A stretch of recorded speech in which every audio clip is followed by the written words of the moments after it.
The hard worker identity, armor that blocks results. Now that you can spot motion, let's talk about the suit of armor that keeps it in place. The hard worker identity.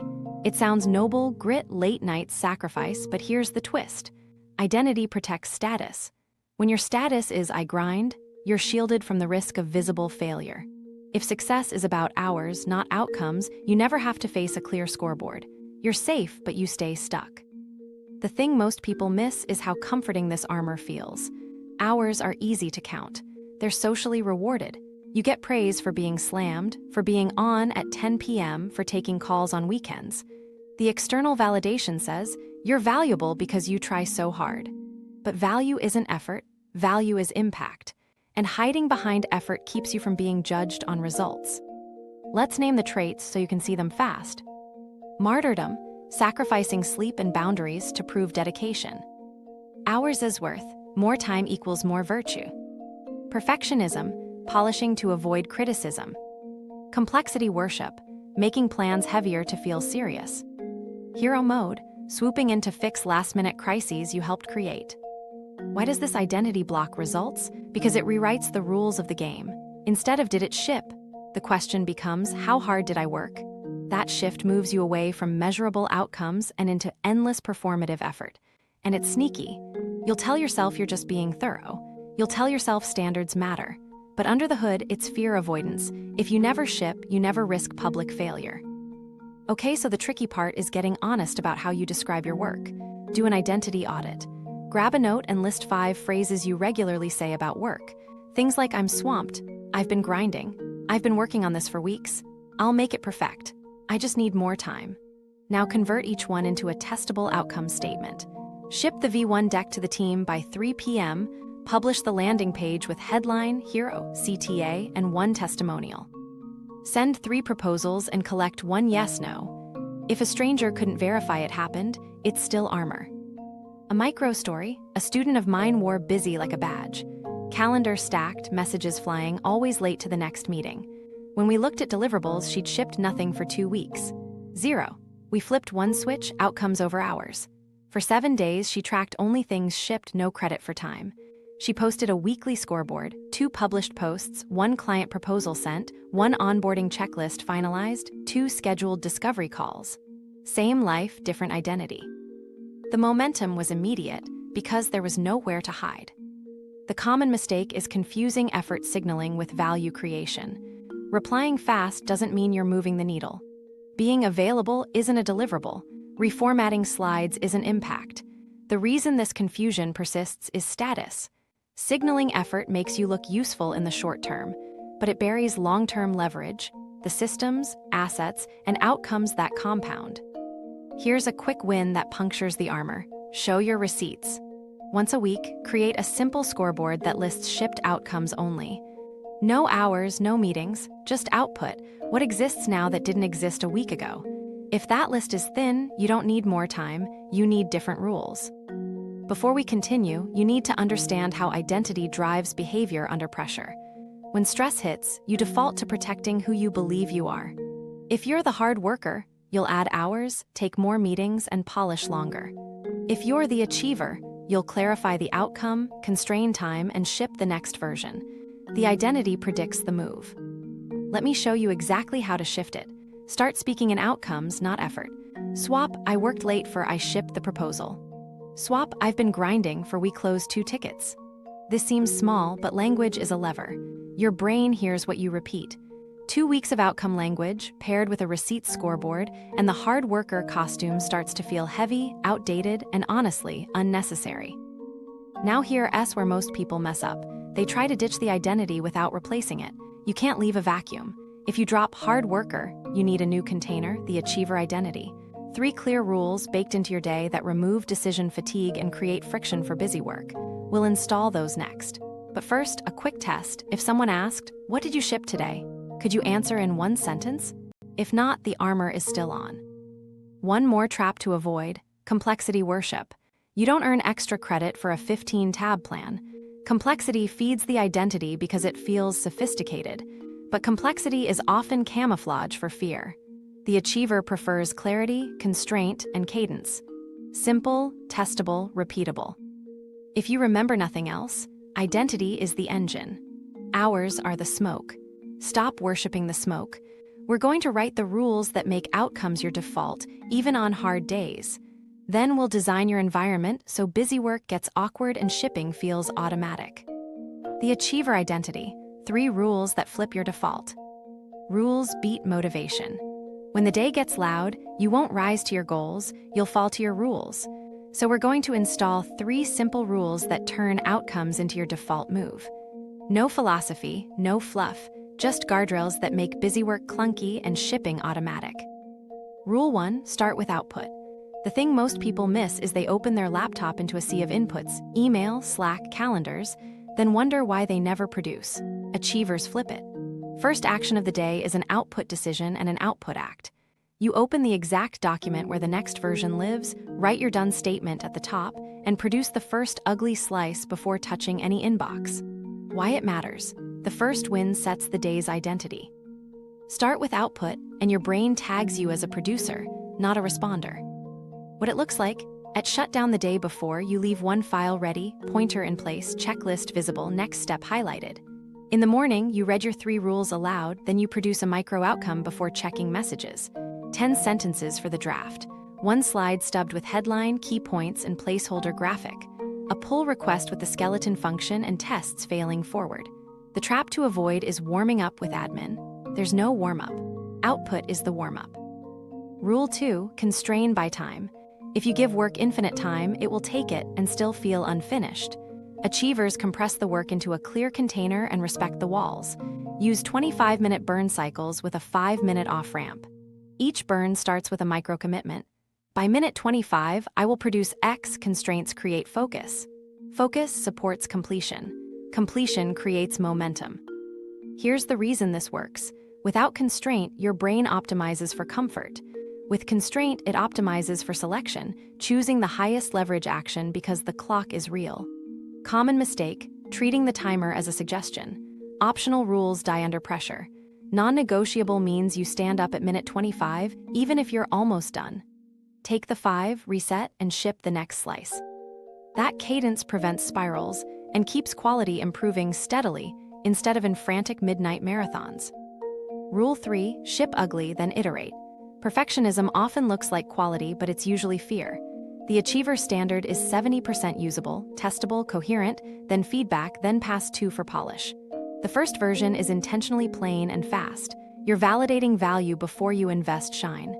2 pass quality. Pass 1 for structure and correctness, pass 2 for clarity and tone. You earn polish with proof. Why this rule is critical: nothing teaches like real-world feedback. You'll learn more from one shipped 70% version than from 3 weeks of hypothetical tweaks. Most people never see that learning because they're stuck in almost. The Achiever prefers small bets with tight loops. Ship, learn, adjust. That rhythm builds confidence because you collect real wins instead of imaginary standards. Now let's operationalize the rules so they run without willpower. Put them on your calendar and your to-do template. Top of your daily plan, a checkbox block that reads, rules read aloud, start with output. Constrain by time, ship ugly, then iterate. Your first calendar block mirrors your primary outcome, not your meetings. The event title is the outcome sentence with a constraint. Publish blog V1, headline, hero, CTA, 1 testimonial by 9:30. After that block, add a 5-minute ship or show buffer. Either you ship, or you document why you didn't and what you'll change next burn. That tiny accountability loop keeps the rules alive under stress. Tie the rules to your daily review. End of day, 3 questions. Did I start with output? What did I produce before inputs? Did I honor time constraints? How many 25/5 cycles did I complete? Did I ship a 70% version? What feedback did I collect? If you remember nothing else from this section, remember the triad: clarity, constraint, cadence. Clarity from output first. Constraint from time boxes. Cadence from shipping iterations. Together they create friction for busy work because busy work hates being measured, timed, and shipped. Common mistakes to avoid. Making rules negotiable. Just today, exceptions become your new policy. Writing rules in vague language. If a stranger can't tell if you did it, it's not a rule. Splitting your first hour between output and inbox. That's identity whiplash, pick output. Treating shipping as a finish line. Shipping is the starting line for feedback. Quick win, write your 3 rules in first person, present tense on a sticky note and read them before you touch a keyboard. I start with output. I constrain by time. I ship ugly, then iterate. 2 weeks of this and you'll feel the old armor slip. Why? Because the rules quietly deliver receipts, and receipts rewrite identity. One micro story to make this concrete. A client kept researching for a white paper. We installed the rules. Day 1, she started with output, a scrappy outline and 3 paragraph stubs in 25 minutes. Day 2, constrained by time, she drafted the body in 3 burns. Day 3, she shipped a 70% version to 3 readers, got 2 fast notes, and used past 2 to type. White paper live in 72 hours. Before the rules, 3 weeks of motion. Once you nail these rules, everything else clicks. Next, we'll design your environment so the right move is the easy move and busy work gets stuck in the doorway. Environment design, friction for busy work, glide path for outcomes. Environment beats willpower. If your space is wired for reaction, you'll react. If it's wired for output, you'll produce. So we're going to rig your surroundings so the achiever rules run on rails and the hard worker habits hit speed bumps. Start with your default desktop. Most people boot into chaos, dock packed with apps, notifications lighting up, feeds 1 click away. The thing most people miss is how a single visible icon can trigger a motion loop, so we hide the triggers. Create a clean desktop with 1 folder called Today. Inside it, 1 project, 1 doc, 1 checklist. Everything else lives out of sight. Disable badges on Mail, Slack, socials, no red dots. If it needs you, it'll be in your triage window later. Now let's fix the phone. The phone is a vending machine for motion. Move all feeds and inboxes to the second screen, buried in a folder called Intentional. Remove badges. Keep only 3 tools on your home screen: timer, notes, calendar. That sets a silent message: time, outcomes, cadence. If you need dopamine, you'll have to work for it. Your physical workspace matters too. Put your tools within arm's reach for the 1 project that matters. Everything else goes in a bin or drawer. 1 notebook open to your 131. 1 pen, water bottle, that's it. The reason this works is it reduces context-switching friction in the direction you want and increases it where you don't. Reaching for a random task now requires effort. Reaching for the outcome is effortless. Here's the outcome-first workspace setup I use. When you end today, leave your environment in a messy but ready state. The exact file open to the next section, checklist visible with the next box unchecked, reference tabs loaded but muted, and your sticky note with the 3 rules at the top. Don't clean to 0. Cleaning can be a procrastination costume. You want a runway with lights on, not a polished hanger with no plane. Let me show you the shortcut nobody teaches: inverted triggers. Instead of asking, "How do I start tomorrow?" you preload tomorrow's first click before you end today. Leave the cursor where you should type the next sentence. Paste a placeholder headline where the slide needs it. Add a comment to yourself. Start here, write 2 bullet points. That tiny breadcrumb collapses start friction from minutes to seconds. Last week, a client shaved 15 minutes off every morning just by leaving the next keystroke waiting. Common mistake, using setup time to reorganize everything. You'll end up alphabetizing folders while the outcome waits. Set a good enough end state, relevant tabs open, next step obvious, nothing else in view. If you feel the itch to tidy, give it 2 minutes max and only for the active project. The rule is ready, not pretty. Let's talk feeds and inboxes. Build friction. Log out after each session. Use site blockers during burn cycles. Create an inbox alley Chrome profile with ugly grayscale theme and keep it separate. Switching to that profile should feel like walking down a hallway, not falling into a pit. Put a small sticky note on that monitor. Is this now, next, or never? We'll wire that to triage soon. Quick win, a 10-minute reset checklist that primes tomorrow's outcome. It looks like this. Capture, dump open loops into your notes. Choose, write tomorrow's 131 with the primary outcome in the calendar title. Stage, open the exact file, place cursor at the next step, load needed references. Protect, enable site blocker schedule, mute non-essential notifications, log out of inbox. Anchor, place your rules sticky note at eye level, water bottle filled. Run this reset at the end of your day.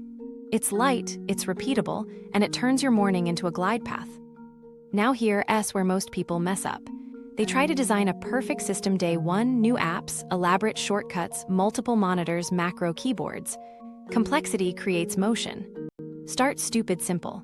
One outcome, one doc, one checklist. Add sophistication only when the current system breaks from success, not boredom. The reason this approach works is it aligns your environment with the 3 achiever levers: clarity, constraint, cadence. Clarity from a single visible outcome. Constraint from hiding motion triggers and scheduling blockers. Cadence from the end of day, reset that sets tomorrow's first move. Busywork hates that combination because it can't sneak in silently. It hits friction at every entry point. Micro story: a designer I coached kept opening Figma, then just checking Slack, then falling into feedback threads. We stripped his desktop to one today folder and moved Slack to a separate profile with a scheduled block during burns. We added an inverted trigger, a bold placeholder headline on the next slide. Result: he started each day by shipping a 70% slide in the first burn, then iterated after triage. Same talent, different environment, radically different output. If you remember nothing else, remember this: design beats discipline. Build a room that nudges you to ship. Put your outcome in front of your eyes and your distractions behind a door. When the environment is right, the rules feel easy, and the hard worker costume finally stops fitting. Outcome planning, the 1-3-1 method to prevent overplanning. Environment set, rules installed. Now we need a planning system that kills fake productivity before it starts. Overplanning is sneaky because it soothes anxiety. Detailed plans feel like progress, but most of that detail is motion dressed up as certainty. The antidote is a tiny frame that forces clarity without the busy work, the 1-3-1. Here's the why. Your brain hates ambiguity, so it tries to plan every branch. That burns hours and still leaves you exposed when reality changes at 10 a.m., a lighter scaffold wins.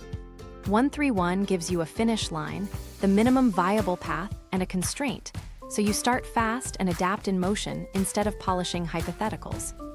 What it is: 1 primary outcome, 3 enabling tasks, 1 constraint per day. That's it. The primary outcome is the shippable thing a stranger could verify. The enabling tasks are the smallest completion-bounded steps that make the primary inevitable. The constraint is either time, by 11, 30, or quality, 70% standard, ideally both. It's simple on purpose because complexity invites motion. Let me show you exactly how to set it up. At shutdown, open tomorrow's calendar. Create a block with the event title as your primary outcome, written as a done statement. Publish blog V1, headline, hero, CTA, 1 testimonial. In the description, list your 3 enabling tasks as completion-bounded items. Draft headline and hero copy. Paste 1 testimonial and add CTA button link. Run spell check and hit publish. Then add your 1 constraint in the title. By 9:45. Close with a second block for iteration or related work. That's the skeleton, nothing fancy. If a stranger looked at your day, they could tell whether you won. The thing most people miss is the difference between time-bounded and completion-bounded. Work on email is time-bounded. You can do that for hours and ship nothing. Draft email and send to Maria is completion-bounded. It ends. Your enabling tasks must end. That's the lever. If it doesn't end, it's not an enabling task, it's motion. Examples make this click. Sales, primary outcome, send 3 customized proposals, get 1 yes/no by EOD. Enabling tasks, personalize sections A and B for client X, export pricing PDF, send with calendar link. Constraint, by 200 70% standard. Design, primary outcome, ship slide deck V1, 10 slides with placeholder images.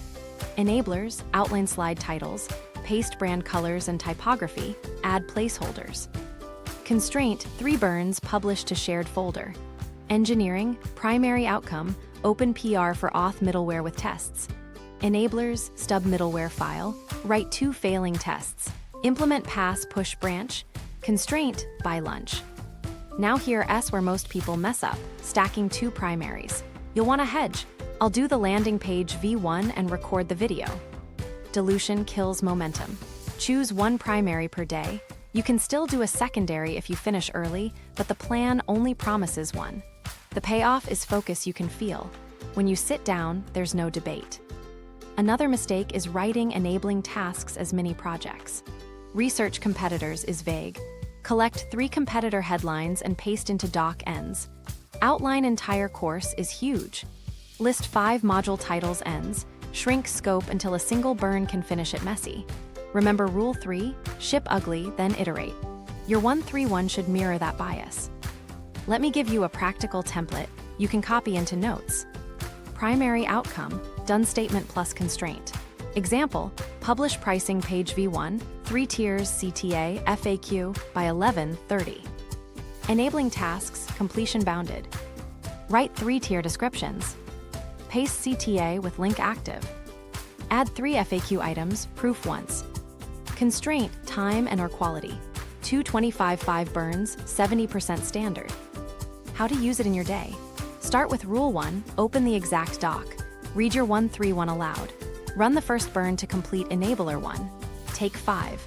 Burn 2 for Enabler 2. After burn 2, decide, can Enabler 3 ship the primary? If yes, burn 3 and publish.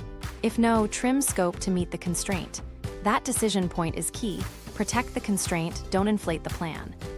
A micro story, a founder I coach lived in Notion Gardens, beautiful, useless. We moved her to 1-3-1. Day 1, publish investor update V1 by 10:15. Enablers were write 5 bullets, paste MRR chart, add next steps ask. She shipped in 2 burns, then used burn 3 to send to her list. Her words, this felt almost too simple. Exactly. Simple shipped, complex stalled. Common pitfalls to avoid. Writing the primary as a category, not a deliverable. Marketing isn't an outcome. Setting enablers that depend on other people first. Sequence what you control upfront. Leaving the constraint out. Without a wall, tasks expand and dilute quality. Planning in the morning. Plan at shutdown so you wake into a decision, not a debate. Quick win, tonight, write tomorrow's 1-3-1 and put it in your calendar title. When you open your laptop, you're already pointed at a finish line. Do that for 5 weekdays and watch your shipped list triple. The reason this works is it forces the trifecta again. Clarity from a single outcome, constraint from the wall, cadence from small, completion-bounded steps. Overplanning can't survive inside that box. You stop soothing yourself with detail and start proving progress with delivery. Execution under pressure.